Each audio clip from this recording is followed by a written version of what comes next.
Hi, I'm delighted to be here today, although not live, but in a recorded version, to talk to you about my work on the role of digital technologies in perinatal mental health, with a particular focus on the COVID-19 pandemic and mothers' experiences of the turn to digital amidst the pandemic related lockdown earlier this year.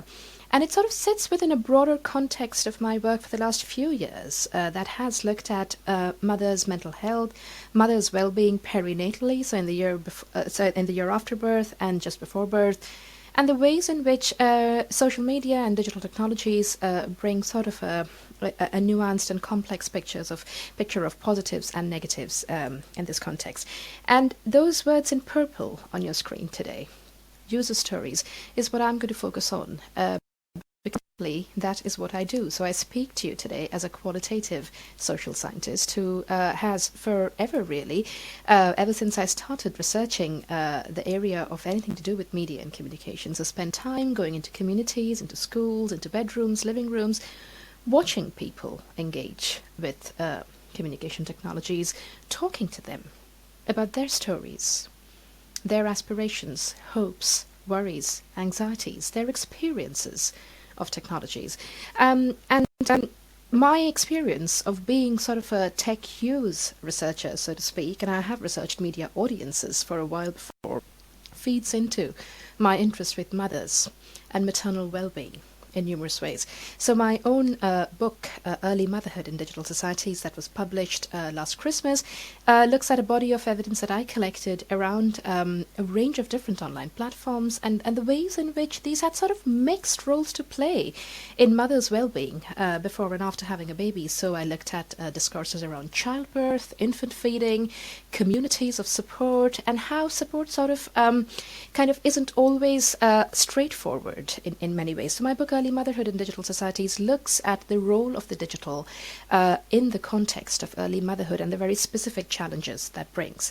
And my work has been funded by the Arts and Humanities Research Council, by the Wellcome Trust, and by the British Academy. And I'm very grateful to these funders, of course, for enabling me to do just that, of going into people's homes and researching things and talking to people about their stories around technology. So today, I'm going to synthesize some key takeaways and key bullets and key findings from across the last few years, from across my 4 projects on perinatal mental health, particularly. And I'm going to focus particularly there on the COVID-19 project, a very small-scale qualitative project with pregnant women and new mothers during the first lockdown earlier this year. And I'm going to talk a little bit about sort of embedding technology into people's everyday lives in ways that might work. So, what does the evidence say? So the too long didn't read version of this is that there isn't possibly a magic bullet, and there isn't a silver bullet where technology sort of swoops in as a bit of an answer to everything, but there are numerous possibilities and potentials, and that sort of comes across from the sociology of science and technology studies, communication studies, loads of evidence from the use of tech in numerous contexts in people's everyday lives. Because the evidence tells us that whilst digital divides are important, they are not a binary. And it's not just about digital divides. It's not just about who has access to a particular gadget or not, because it's also about digital inequalities. Vast, profound difference and diversity and inequalities between people who might have formal access. And these digital inequalities tie to broader vulnerabilities and broader social inequalities. So there's enormous inequality, difference, and diversity amongst people who might have connectivity and who might have access. So it isn't about binaries of inclusion and exclusion around digital divides, but rather, as I said, around inequalities. And many of these inequalities relate to literacies, people's skills, capacities, and competencies with these things, which again, of course, as you'll understand, tie to broader things going on in their lives. So digital literacies are very diverse and very uneven as well. So again, it's not just about access, because context matters.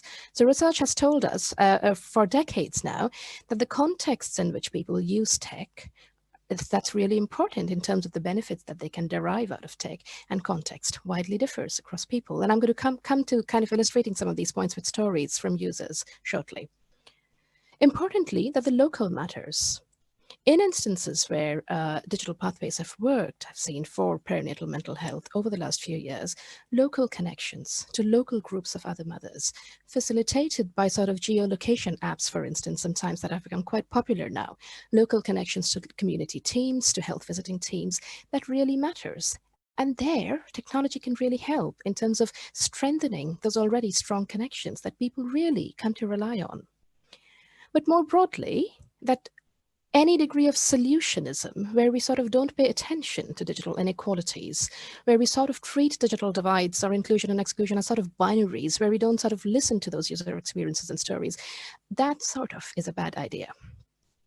So within that context, I'm now going to talk about 6 key takeaways from my very small, in-depth and highly qualitative project on COVID-19 impacts on pregnancy and maternity, where I looked at the digital turn, so to speak, as a lot of services suddenly were called non-essential, and a lot of things moved online. And that little speech bubble there does the important task of telling you that from time to time, as I talk about these 6 takeaways, I'm going to talk about mothers themselves. I'm going to talk about people's stories. So the first takeaway I wanted to talk about was that technology definitely offered up social potentials very usefully, but particularly so when there were pre-existing strong and supportive relationships in the first place. So for somebody who had a strong network of social connection, somebody who was not socially isolated, somebody who had a strong team supporting her in terms of, good relationships with midwives, existing communication that was going very well in any case. In that case, technology offered up many potentials very usefully and often very seamlessly, actually. But sadly, this was not always the case. And Irfana's story here is perhaps one of the most heartbreaking stories that I heard.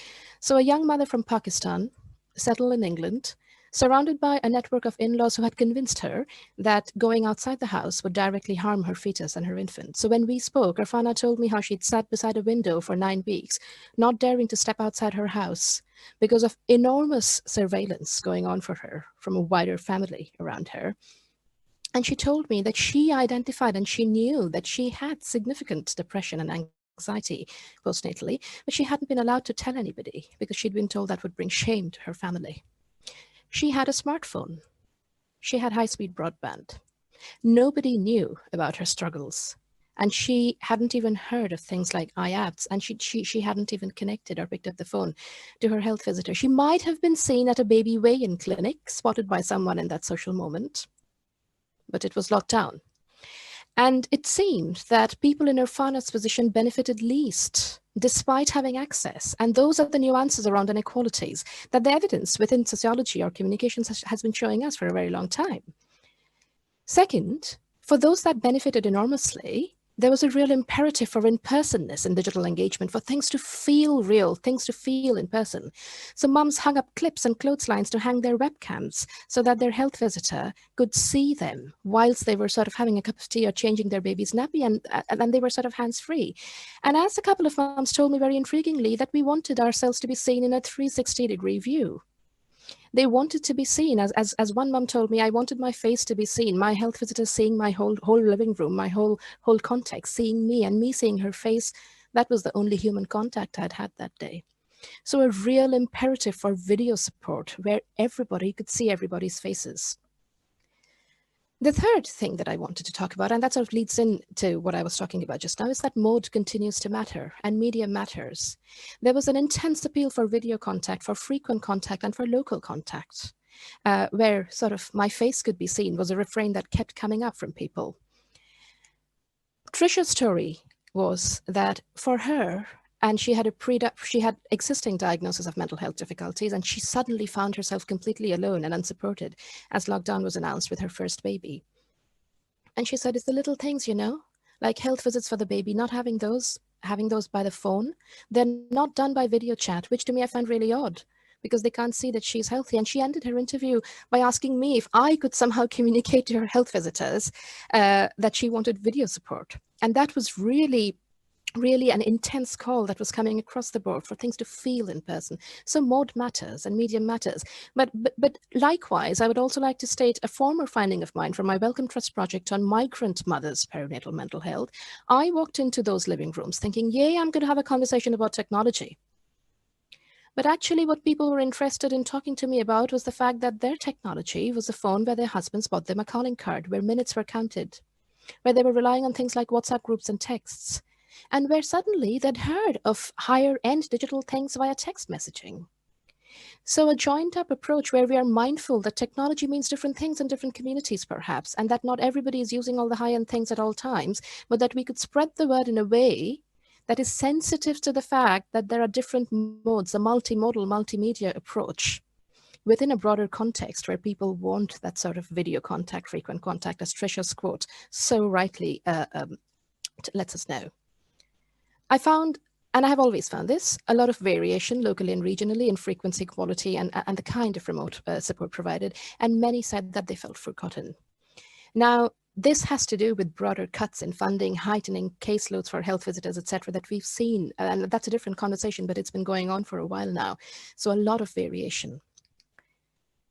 And I cannot stress this more, and I don't just say this out of my perinatal mental health work over the last 5 years, but more broadly as somebody who does travel into communities and engage with people using technology. We need to pay attention to what's not on the screen. And a key point there, a key takeaway there from COVID-19 work was privacy.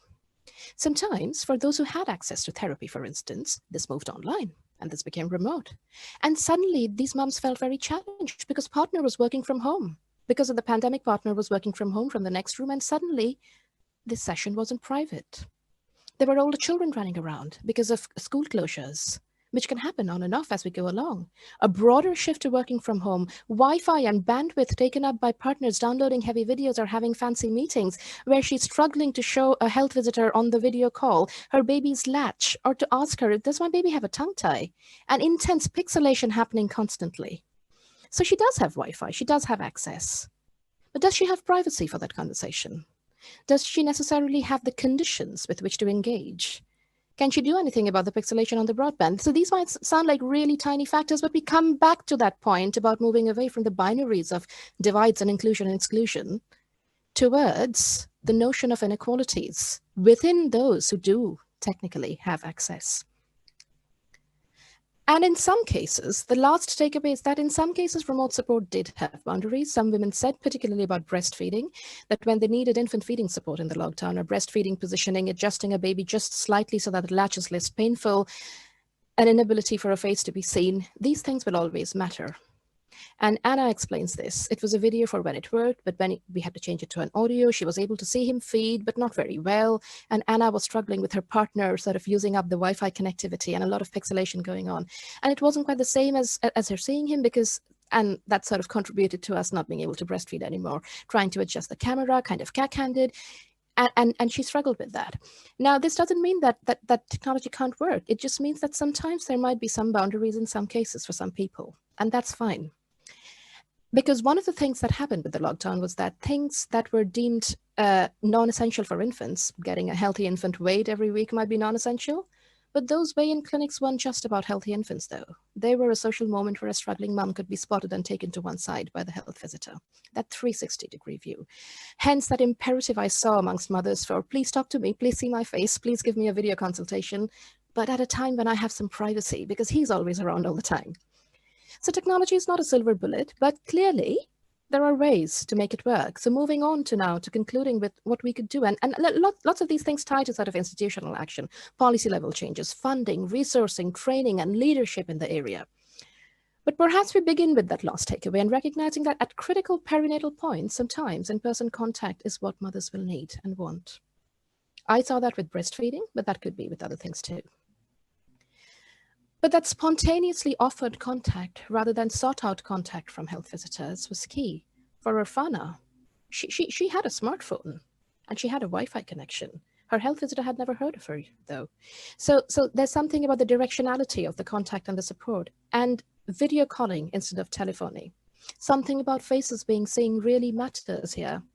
But to work in a multimedia way and to remember what I said about my migrant mothers project with funding from the Wellcome Trust, where I walked in thinking about smartphones and I walked out having talked about Skype and WhatsApp groups and text messaging. So to connect things up, and not everybody might be tied into higher end things or higher end practices. And to always remember about what's not on the screen and to ask about privacy, because being at home does not equal being safe. Being at home does not equal being private or feeling private. And to remember, as we talk about divides, we should talk less perhaps about binaries and more about nuances and inequalities. And to join up with between informal and formal provision. Lots of moms told me if only my health visitor had told me that there are these sites and these apps, a one-stop shop of information, it would be so useful. And that local thing really matters. That infant weigh-in clinic, that's more than just the baby's weight and more than centile lines on the red book for mums. It's that moment when she can be seen. Coming back to that quote, that powerful quote about, I want my face to be seen. I need my face to be seen. And more broadly, I've said this across my work, and this is not just about the pandemic, but sometimes perhaps we need to uncouple maternal well-being from infant well-being. And that weigh-in clinic is a good example of something that the baby might not need, but mum does. And they're not always the same thing. And most importantly, and this again draws upon my work with migrant mothers, perinatal mental health particularly, but to make enhanced attempts to follow up with vulnerable women, women like Irfana, or women with pre-existing diagnosis like Trisha, those socially isolated, because they are also likely to be not necessarily digitally excluded, because it's not a binary, but unequal. If you're thinking about digital inequalities, those feeling surrounded but surveilled, those with existing needs. So on that note, I'm going to end today. But if you're interested in any of these things and any of these approaches or these methods of going and talking to people and spending times in homes, now virtually, of course, I'm very happy to talk by email at my University of Surrey email address. And I'm also on Twitter. It's on screen. My DMs are open. And okay, over to you now.